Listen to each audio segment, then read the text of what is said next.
առաջացնի։ Այսօր մեր երեխեքի հետ ենք խոսացել այդ հարցը։ Տղամարդիկ են խելացի, թե կանայք։ Արամն էլ այդ հարցը այսօր տվել մեզ, փորձել ենք իրան պատասխանել։ Վերջում ինչ որոշեցիր։ Որոշված էր եղել, որ մի կողմը առանց երկրորդի չի կարա աշխատի եւ մի կողմը առանց երկրորդի ուժեղ չի կարա լինի։ Այս կողմերը միայնակ թույլ են, իսկ մեկը պետք է ավելի խելացի։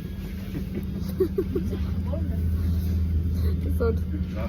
տանը քննարկում էր ովքեր են արա կողմնորոշվում, տղամարդիկ թե կանայք։ Ովքեր միշտ հասնում են նպատակին, տղամարդիկ։ Ում ինտուիցիան ուժեղ։ Կանանց։